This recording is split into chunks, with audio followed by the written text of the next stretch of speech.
유럽에 가면 아프리카하고 유럽 사이에 바다가 있는데 지중해라고 부릅니다. 영어로는 메디테레니안이라고 부르는데 발음이 맞는지 모르겠네요. 뭐 이 바다 가운데 땅 한가운데라는 뜻을 가진대요. 그런데 이 바다가 좀 특이한 게 한쪽 끝이 이렇게 아프리카하고 스페인하고 이렇게 연결되는 그 해협이 있는데 그 폭이 14km밖에 안 된답니다. 그러니까 되게 그 바다긴 바다인데 땅 속에 이렇게 갇혀 있는 호수 비슷한 바다라고도 할 수 있는 거죠. 실제로 한 590만 년 전쯤에는 대서양하고 단절이 돼서 물이 말라갖고 530만 년쯤에 물이 다시 채워져서 현재 바다가 됐다, 이런 얘기가 있습니다. 이 지중해가 상당히 중요한 거는 이 지중해 주변에 있는 도시들이 다 그 유명한 그 고대 문명의 도시들이에요. 예를 들어서 성경에서 애굽이라고 불리는 이집트가 이제 지중해에 맞닿아 있고, 가나안 땅도 그렇고, 또 소아시아라고 불리는 터키하고 그리스, 로마 이런 나라들이 다 지중해랑 맞닿아 있습니다. 지금은 유럽으로는 스페인, 프랑스, 이탈리아, 그리스 이런 나라들이 붙어 있고, 유럽 이외의 옆에 이제 터키, 레바논, 이스라엘, 시리아 같은 중동 국가들, 그리고 이집트, 리비아, 알제리, 튀니지아 같은 북아프리카 국가들이 지중해 주변에 있어요. 그래서 이제 이 나라들 사이에 무역이 잘 일어났습니다. 배를 이렇게 타고 이쪽 동네에서 저쪽 동네로 무역을 많이 하게 되는데, 그러다 보니까 이제 배도 발달하고 항해술도 많이 발달하게 돼요. 또한 그 좋은 지역에는 항구들이 발전하게 되는 거죠. 그래서 오늘 성경에 바울이 가이사 앞에서 변론을 하기 위해서 로마로 가야 되는데 육로로 가지 않고 배를 타고 가기로 이렇게 결정이 됩니다. 그리고 그 과정에서 큰 어려운 일들이 생겨나게 돼요. 로마로 바울이 이송되는 과정에서 이제 몇몇 죄수들이 함께 동행을 하게 되는데, 황제 부대의 백부장 율리오라는 사람이 인솔을 하게 됩니다. 당시 상황에서 로마로 직행하는데 한 5주 정도 걸린다고 합니다. 배를 타고 한 달이 넘게 걸리는 거죠. 그때가 AD 60년경 가을로 추정이 되는데, 이 사람들이 아드라무테노라고 하는 배를 타고서 시돈을 거쳐 이제 지금의 터키 남부 루기아라고 하는 지역에 있는 무라라고 하는 도시에 도착했다가 거기서부터 다시 이제 지중해를 거쳐가지고 로마에 있는 쪽으로 이렇게 가게 됩니다. 성경에 보면 이 사도행전 저자인 누가가 이 항해 과정을 아주 자세하게 기록을 했어요. 어느 정도 자세하게 했냐면 이렇게 어느 항구들을 거쳐가는지를 다 설명을 하고, 이 배의 앞부분, 뒷부분 이런 배 머리마다 있는 어떤 장식 이런 데 설명이 있거든요. 이 용어들이 있습니다. 저도 이런 걸 잘 모르는데 그 전문 용어들을 다 써가면서 설명을 해요. 그래서 이 누가가 확실히 의사라는 직업에 걸맞게 과학적인 설명을 좀 하지 않았나 하는 생각을 하게 합니다. 백부장은 이제 중간에 무라라고 하는 도시, 터키 남부에 있는 도시인데 여기서 배를 갈아타요. 그래서 개인 선박인 알렉산드리아 호를 타고서 이제 죄수들과 바울 일행을 옮기게 하고 그리고 출발을 합니다. 이 개인 선박인 이 알렉산드리아 호는 보니까 곡물을 운반하는, 그러니까 밀을 운반하는 배로 보여요. 당시에 로마로 곡물들을 많이 운반하는데 배들이 크기가 한 1200톤에서 2900톤 정도로 추정이 되고, 길이가 한 54m, 폭이 13.5m, 높이가 13m 이렇게 된다고 합니다. 그러니까 글쎄요, 54m가 어느 정도 되느냐, 꽤 크겠죠. 우리 저희 교회보다 좀 더, 실내보다 좀 더 멀 것 같고, 폭은 좀 그보다는 좀 작을 것 같아요. 한 3칸 정도 되는, 그 그 정도 범위가 되지 않을까 생각이 듭니다. 그런데 이제 이 배를 타고 가는데 이 당시에는 무슨 모터가 있거나 이런 게 아니고 그 다음에 로마 그 군함들처럼 죄수들을 다 이렇게 지하에다가 앉혀가지고 노를 젓게 하는 이런 배가 아니에요. 일반 상선들은 다 돛을 달고서 바람으로 가는 배거든요.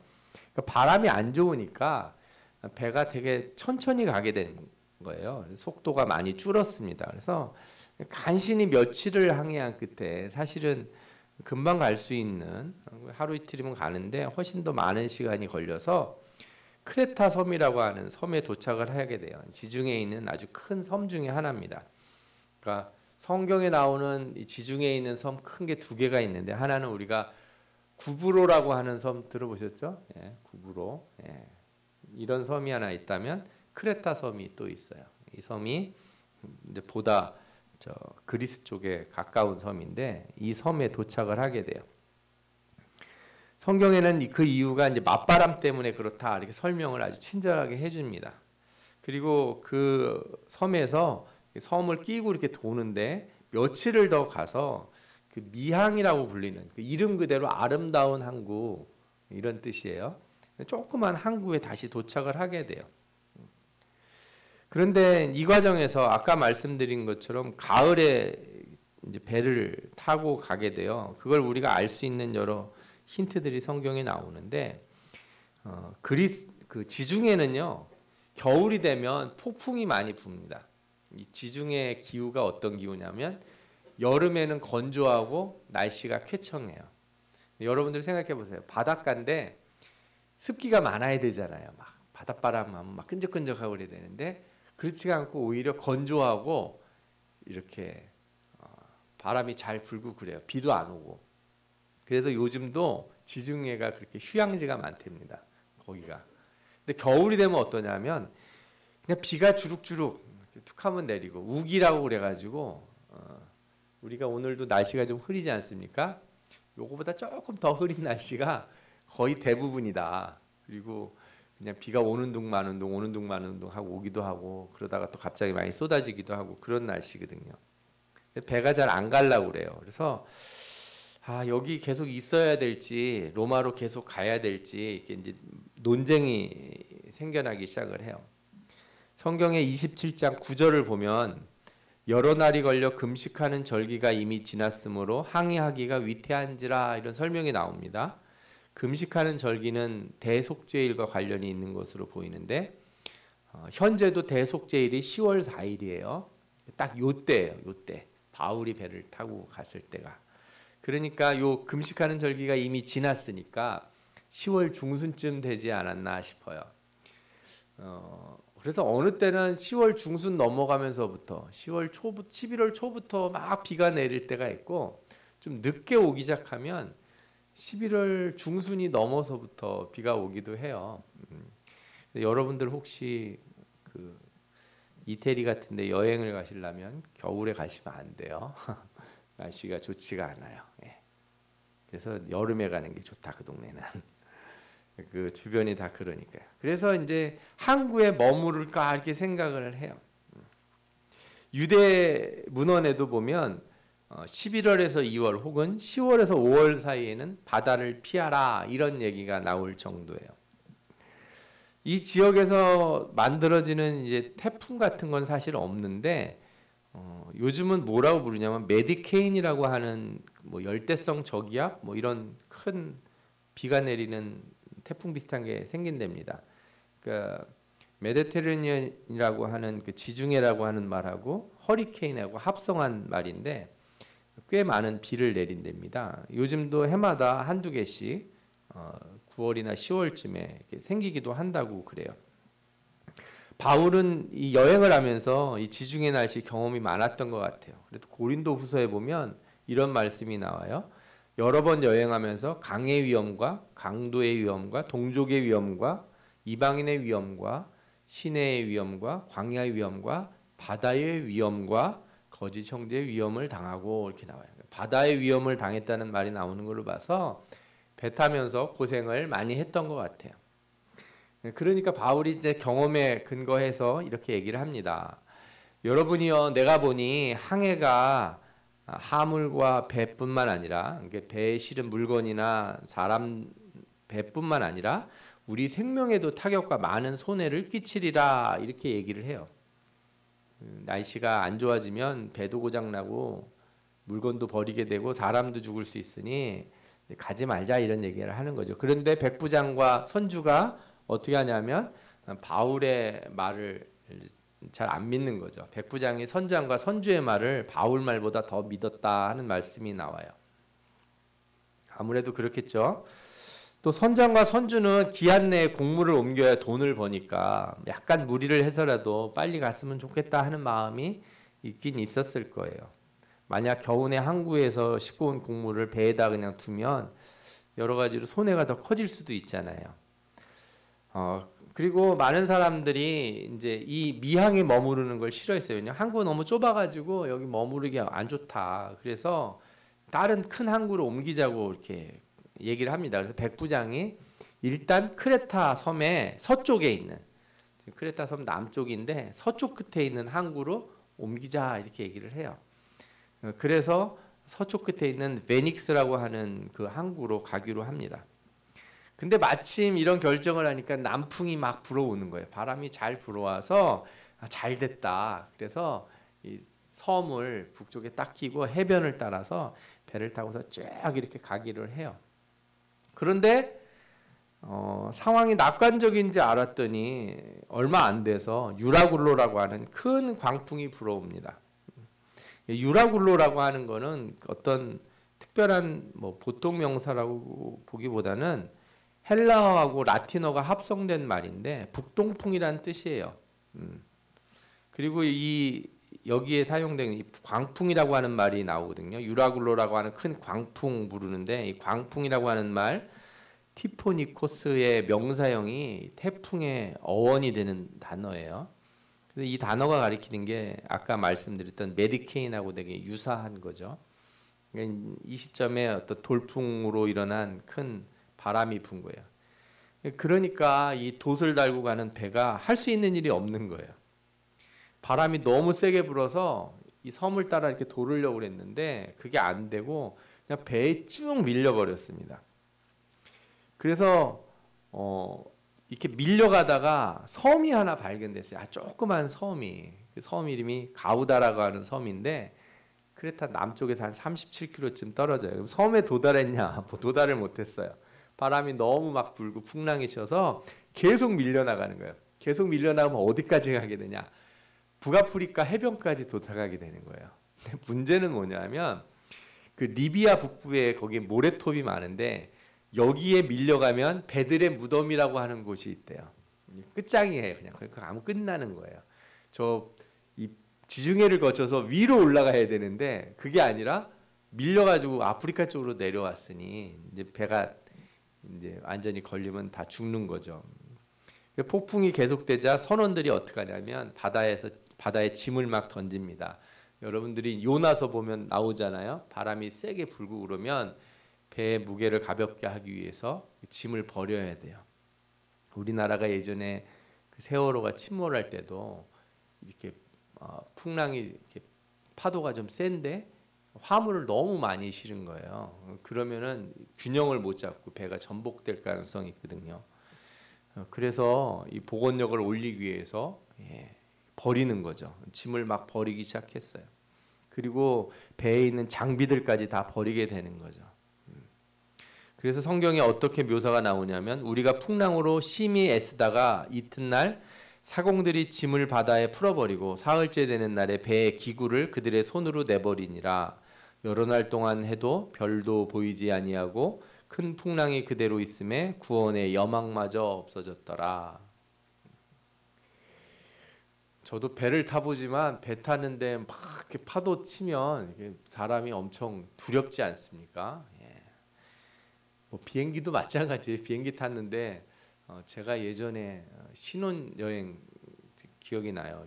비행기를 탔는데 너무 눈이 많이 오고 막 그때 겨울에 저희가 이제 결혼을 했으니까 바람이 막 불고 그래서 비행기가 갑자기 툭툭 떨어지는 거예요. 이렇게 날다가 훅훅 떨어집니다. 심장이 덜컥덜컥하고 저는 막 멀미가 나서 뭐 비행기에서 토하는 줄 알았어요. 정신이 하나도 없더라고요. 이 배도 이렇게 출렁출렁하면은 사람들이 밥도 못 먹고 힘도 없는 거죠. 성경에도 보면은 뭐라고 하냐면 여러 날 동안 아무것도 못 먹었다 하는 얘기가 나와요. 그때 바울이 이 사람들에게 희망의 메시지를 줍니다. 뭐라고 그러냐면 내가 그레데에서 떠나지 말자 이렇게 얘기했는데 그때 말 들었으면 참 좋았을 텐데 안타깝다. 그렇지만 이제 내가 너희들한테 좋은 얘기를 해주겠다. 안심해라. 아무도 생명에는 손상이 없을 거고 배만 좀 상할 것이다. 천사가 어젯밤에 나한테 와서 말을 해줬는데 바울아 두려워하지 말라. 내가 가이사 앞에 서야 하겠고 또 하나님께서 너와 함께 하는 자를 다 내게 주셨다. 이렇게 말씀했다는 거예요. 그러니까 여러분 안심하십시오. 나는 내게 말씀하신 그대로 되리라. 하나님을 믿습니다. 우리가 반드시 한 섬에 걸릴 겁니다. 이렇게 이야기를 해요. 여러분들이 배에 탄 선원이라면 이런 말 들었을 때 어떻을까요? 조용히 하세요. 뭐 출발하면 뭐 안 좋을 것 같다는 소리 뭐 누가 못 하나요? 그때 그런 소리 한 사람들 뭐 당신만 그랬나? 뭐 이런 소리 할 수도 있고, 아니 당신이 바다를 알면 얼마나 알아? 우리가 더 잘 알지. 이렇게 말을 했을 수도 있을 거예요. 바울의 말이 소망이 되었을까요? 특히 옛날에는 선원들은 항상 그 신을 섬겨요. 바다는 여러분들 그 섬 같은 데 가면은 미신이 그렇게 많잖아요. 그 배도 만들 때 보면 배 앞머리에 이렇게 무슨 여신의 이렇게 모습을 그려서 조각을 항상 달아 놓습니다. 보셨는지 모르겠어요. 큰 배 보면 배 앞쪽에다가 이렇게 신상이나 이렇게 서 있는 여자 신상 같은 걸 이렇게 달아 놓잖아요. 그게 다 뭐냐면 미신 때문에 그런 거예요. 그러니까 바울이 섬기는 신을 이 선원들이 알 리가 없고 하나님을 또 왜 하나님이 자신들의 신보다 더 힘이 세서 이 광풍에서 자신들을 건져줄 것이냐 이렇게 반문을 했을 수도 있어요. 어쨌든 간에 폭풍 후에서 거의 2주가 지나서 표류를 계속 하는데 어느 육지에 가까이 도착하게 돼요. 이제 섬이 보이는 것 같으니까 이 선원들이 물의 깊이를 재어보려고 이렇게 닻을 내려봅니다. 물 깊이를 재려고. 아까도 말씀드린 대로 누가가 아주 자세하게 설명을 해요. 처음에 깊이를 쟀더니 좀 깊은데 그 다음에 점점 줄어드는 걸 알게 돼요. 그래서 이제 배를 하나 내려요. 거룻배라고 그러는데 이거 구명보트라고 생각하시면 돼요. 옛날에 큰 배들 보면 작은 보트들을 이렇게 달고 있잖아요. 큰 배가 항구에는 될 수 있지만 항구가 아닌 곳에는 어떻게 하냐면 중간에 세우고 작은 배를 내려서 타고 섬으로 들어가거든요. 그래서 이 구명보트를 먼저 딱 내려요. 그런데 바울이 백부장하고 병사들에게 뭐라 그러냐면 안 된다. 저렇게 해놓으면 선원들이 저 배 타고 먼저 다 떠날 거다. 그럼 우리는 다 죽게 된다. 그렇게 얘기를 해요. 그래서 백부장이 명령을 내려가지고 병사들이 줄을 다 끊어버립니다. 그 거룻배를 다 끊어버려요. 이제 분위기가 바뀌었어요. 배를 지휘하는 사람이 바울처럼 보이죠.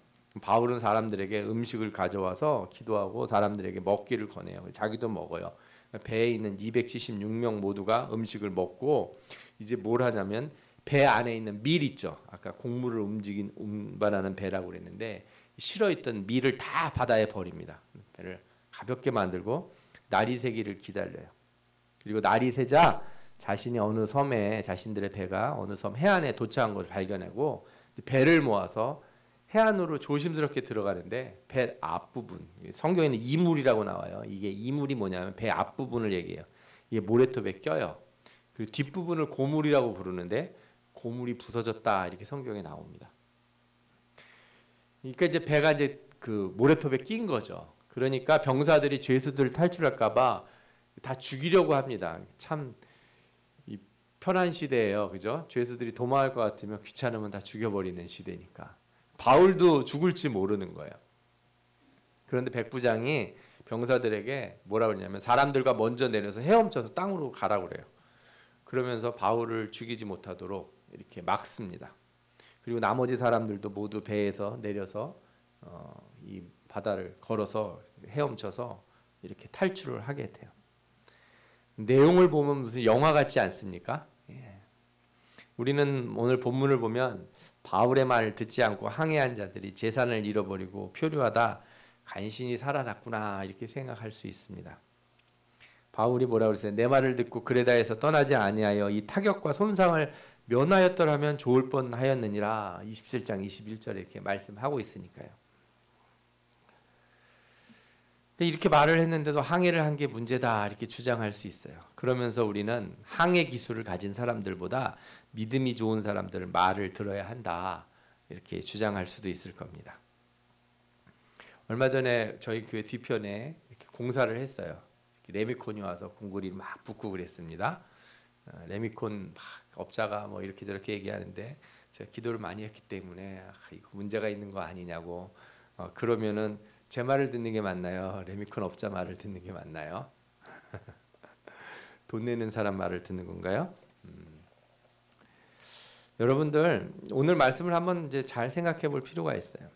저는 전문적인 기술을 가진 선장과 항해하는 선원들이 바울의 말을 안 들었다 이렇게 하는 것을 무조건 나쁘다고 말하는 건 옳지 않다고 생각해요.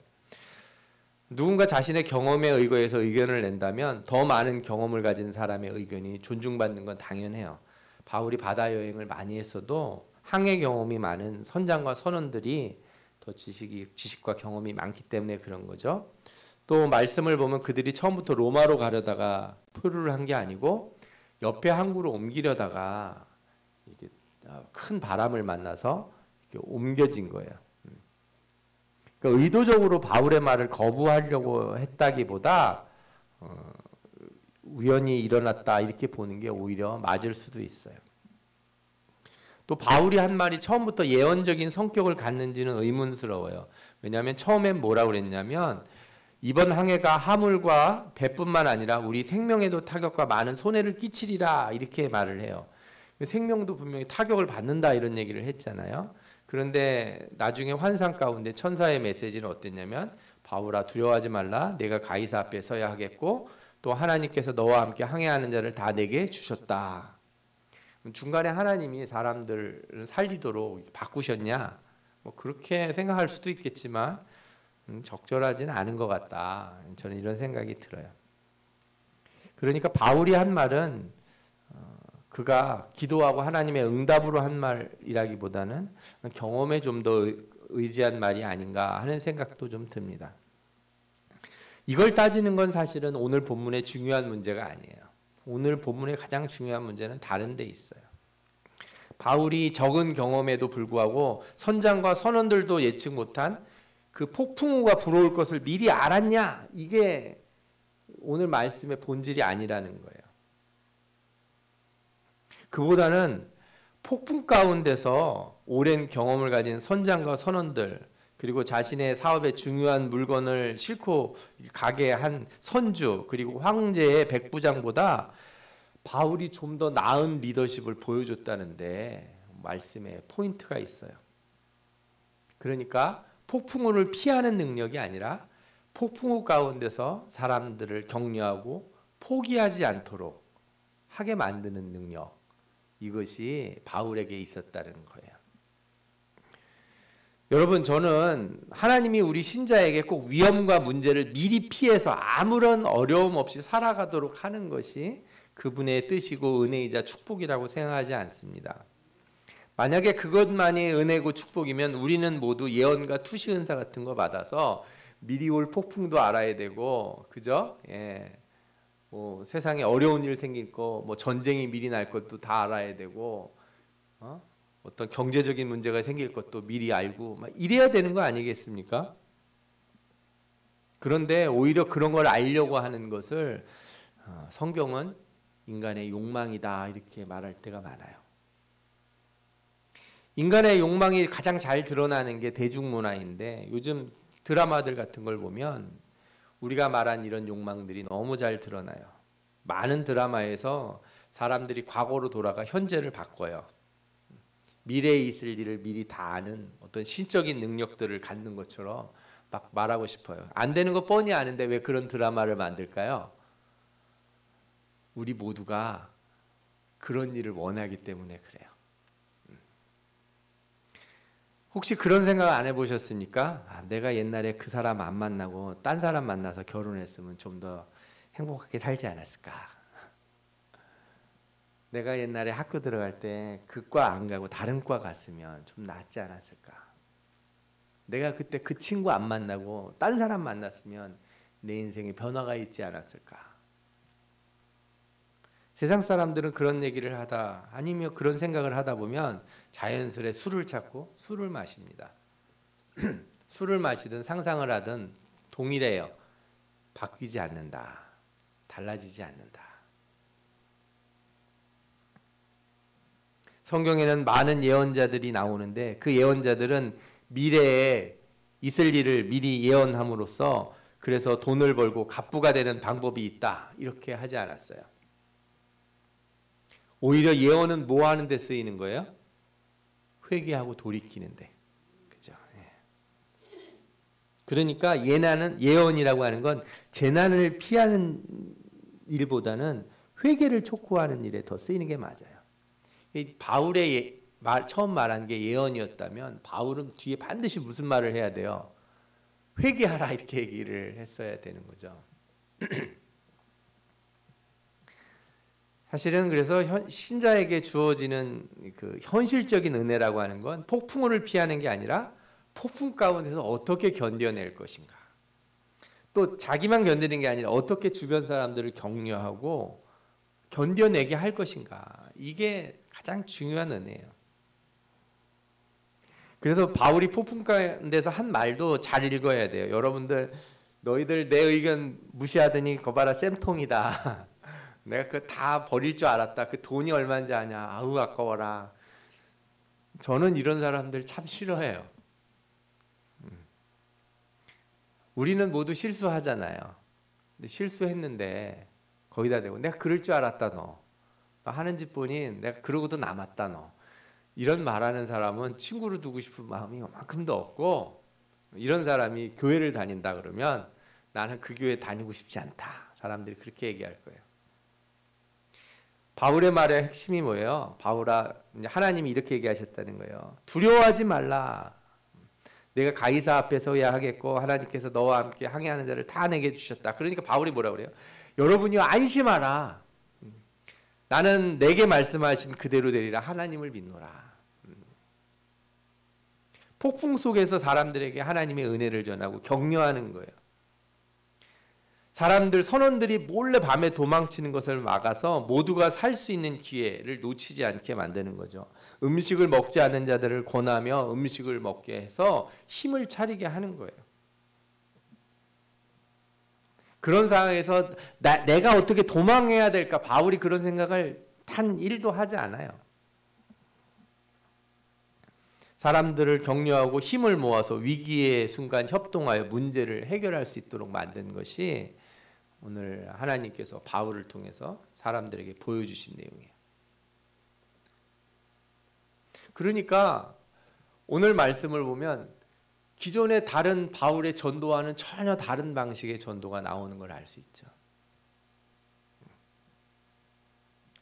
전도할 때 니들이 내 말 안 들어서 그런 고생을 한다. 이런 식으로 전도하지 않는다는 거예요.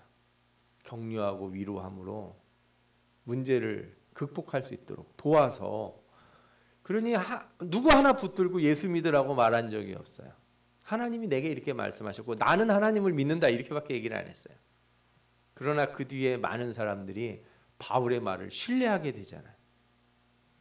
대표적으로 백부장이 누구를 살리려고 애를 써요? 바울을 살리려고 애를 써요. 여러분 혹시 여러분들 살다가 누가 어려운 일 당할 때 너 내 말 안 들어서 그런 고생하는 줄 알았다 이런 말 하신 적이 있으면 다시 한번 생각해 보시기 바랍니다. 사후 약방문 같은 말 있죠. 마치 내가 모든 것을 아는 능력이 있고 지식이 있었다는 것을 막 드러내고 싶어하는 듯한 그런 말은 안 하는 게 좋겠다. 설사 기도하고 응답을 받아서 그렇게 미리 얘기해 줬어도 문제가 터졌을 때는 그 얘기를 하는 게 아니에요. 문제가 터지면 뭔 얘기를 해야 돼요? 문제를 해결하도록 격려하고 힘을 주고 돕는 게 먼저예요. 그리고 나서 문제가 다 해결된 다음에 그 사람이 자신의 상황을 돌이켜 볼 수 있을 때 그때 앞으로는 문제가 생기지 않도록 회개하고 기도하고 준비하고 대비하십시오. 이렇게 권면을 하는 게 옳은 거예요. 예수님도 병자들 고쳐주실 때 더 심한 것이 생기지 않도록 죄를 범하지 말라 이렇게 말씀하신 적이 몇 번 있어요. 그러나 그 말씀은 병을 고쳐준 뒤에 하신 말씀이지 병 고쳐주기 전에 하신 말씀이 아니에요.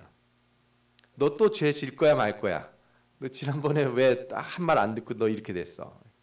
잔뜩 꾸중한 뒤에 고쳐주지 않는다는 거예요. 간음 현장에 끌려온 여자조차도 죄 없는 자가 먼저 돌로 치라 하고 모두 사람들이 떠나게 됐을 때 그 뒤에 뭐라 그래요? 나도 너를 정죄하지 않는다. 가서 다시는 죄를 범하지 말라. 문제를 해결해 준 다음에 하는 얘기예요. 이게 문제를 해결해 준 다음에. 여러분, 우리 삶은 미리 알고 막는 것보다 문제가 생긴 후 처리해야 될 때가 훨씬 많습니다. 예. 여러분들 살아보셔도 그렇고 그게 더 많아요. 학생들도 미리미리 공부하고 준비하면 좋겠죠. 그러나 경고하고 협박했는데 공부 안 했다고 막 화내지 마시고 항상 여러분들이 일이 터진 다음에도 기회가 있다. 아직 시간이 많고 젊다. 격려하고 희망을 줘야 돼요. 아니 이 시대에 얼마나 사람들을 젊은이들을 못 살게 굴면 젊은이들이 뭐 하나만 안 되면 막 자살을 해버려요. 뭐 문제만 조금 생기면 다 포기해버려. 그 왜 그러겠어요? 사업도 신앙도 미리 문제 없도록 기도하고 말씀대로 살면 좋겠지만 많은 경우 대부분의 경우가 다 실수하고 넘어지고 그렇습니다. 그럴 때일수록 지적하는 것이 우선순위 아니고 잘 수습하고 격려하고 다시 설 수 있도록 하는 게 먼저예요. 특히나 신앙이 약해진 사람들 찾아가서 네가 그따구로 신앙생활 했으니 그 모양이 되지 이렇게 얘기하면은 그 누가 모르겠습니까? 내 신앙이 약해져서 문제가 생기고 시험에 빠진 사람도 다 알아요. 근데 기도가 안 되는 걸 어떻게 해요? 자기가 알죠. 예수 믿다가 교회 안 나오는 사람들이 내가 왜 예배당에 못 나오는지 모르겠어요? 압니다. 알아요. 질책은 나중에 돌아와서 회개하고 눈물을 흘리고 하나님 앞에 엎드린 다음에 하는 거예요. 다시는 그렇게 하지 마라. 그때 얘기해 주면 돼요. 지금은 어떻게 해야 돼요? 지금은 병자잖아요. 병을 고쳐주는 게 먼저예요. 위로해주고 상처를 치유해주는 게 먼저라는 거예요. 여러분들 주변에 있는 사람들에게 이런 마음으로 이런 자세로 대하시길 바랍니다. 부탁드리건데 제일 가까운 사람들한테 좀 하세요. 제일 가까운 사람들한테. 자녀들한테 하시고 형제들한테 하시고 친척들한테 하시고 그죠? 그래서 저는 그런 생각이 들어요. 제가 목사 되기 전에 했던 직업이 컨설턴트였거든요. 저 뭐라고 저를 소개하냐? 문제를 해결해 주는 사람이다. 이렇게 제가 소개를 해요. 회사에 문제가 생기면 가서 해결해 주는 사람이에요. 그래서 저는 문제가 생긴 회사를 좋아해요. 왜? 제가 일할 기회가 많으니까. 저는 여러분들이 신앙의 컨설턴트가 되시길 바래요. 신앙에 문제가 된 사람들을 찾아가서 문제를 쓰다듬어 주고 고쳐주고 위로해주고 다시 세우는 사람들이 되시기 바랍니다. 하나님이 여러분들에게 은혜를 주시고 더 큰 믿음을 주신 이유가 뭐냐? 남 지적하라고 한 게 아니고 다른 사람 세워주라고, 은혜로 그들을 돌봐주라고. 예수님이 베드로를 부르셔서 너 나를 사랑하냐? 그럼 뭐 하라고요? 내 양을 먹이라. 내 양을 치고 먹이고 기르라는 거예요. 그게 주님을 사랑하고 먼저 된 자들의 책무인 줄 믿습니다. 여러분들 문제를 수습하고 문제 가운데 있는 사람들을 격려하고 돕고 일어서게 하는 하나님의 은혜를 보여주는 리더십을 갖는 그런 축복된 신자들이 다 되시기를 축원합니다. 아멘.